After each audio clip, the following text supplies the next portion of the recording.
बताते समय जो हमारे स्वरों में एक खनक होती है, खुशी की खनक, वही समाप्त हो जाए तो जानते हैं इससे क्या होता है? मां शक्ति आदि भवानी आपसे कभी प्रसन्न नहीं होती। देखिए, नवरात्रि के दिनों में आप कन्याएं ढूंढते हैं किसके लिए? कन्या पूजन के लिए। और वही नवरात्रों के बाद अगर आप उनका अपमान करते हैं, उन्हें सम्मान नहीं देते हैं, तो मुझे ये बताइए कि नवरात्रि के दिनों में कन्या पूजन करने पर माँ का आशीर्वाद हमें कैसे मिल सकता है? या दीपावली के दिनों में माता लक्ष्मी आपके गृह में कैसे आएगी? अगर आपका मन कुंठित है, आपके विचार कुंठित हैं, तो माँ की कृपा कैसे है? इसीलिए जानते हैं, जब एक कन्या रूपी भ्रूण माँ के गर्भ में होता है तो उसके भीतर से भाव उठते हैं, और एक कवि ने लिख दिया, वो क्या कहता है? चाहा था कभी हमने, चलो संसार में चले। और तभी भ्रूण ने क्या सुना कि उसे मारने के लिए विचार षड्यंत्र रचे जा रहे हैं।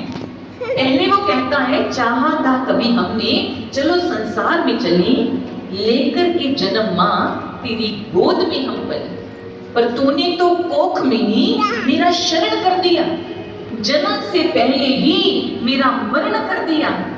ये वासना है, ये ममता का सार नहीं, और अब कभी माँ कहलाने की तू हकदार नहीं, तू हकदार नहीं। उस भ्रूण ने जब ये सुना, क्योंकि अगर आप डॉक्टर लैंग्वेज की बात करते हैं ना, तो इस क्षेत्र के जो प्रोफेशनल हैं वो डॉक्टर्स कहते हैं कि जब वो भ्रूण 3 महीने का हो जाता है ना, तो उसके भीतर में संवेदनाएं आ जाती हैं। वो माँ की हर बात सुनता है, वो सब कुछ देखता है, वो प्रसन्न होता है, वो रोता भी है, और जब उसे मारने के लिए भी विचार पैदा होते हैं ना, तो वो भावनाएं भी पहुंचती हैं उसके पास। तब जानते हैं वो आशीर्वाद नहीं देता भ्रूण, तो क्या करता है? वो यही श्राप देता है, इसे बददुआ भी कहते हैं।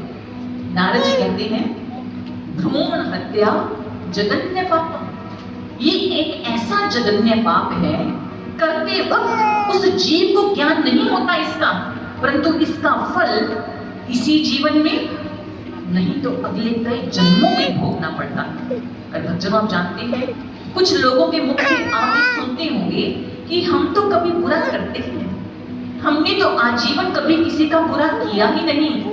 परंतु महापुरुषों ने लिखा कि अगर वो ईश्वर पर्दा उठा दे, हमारे पिछले जन्मों के कर्मों से पर्दा उठा दे, तो अपना मुख नहीं देख पाएंगे, ऐसे कर्म करके आए।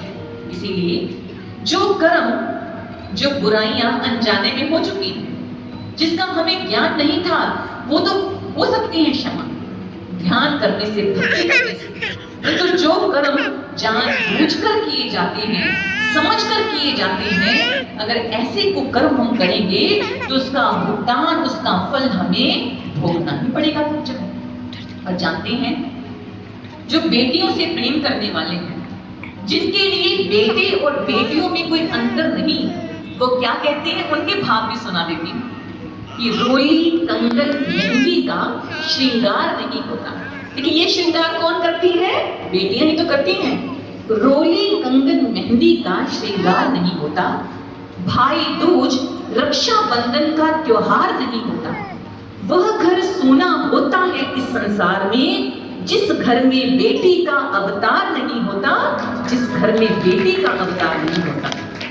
बेटी तो लक्ष्मी का रूप लेकर घर में आती है। तो भक्तजन जानते हैं, जब वही बेटी बड़ी होती है तो उसके बाद वो एक नारी, एक महिला, उसको नाम दिया जाता है।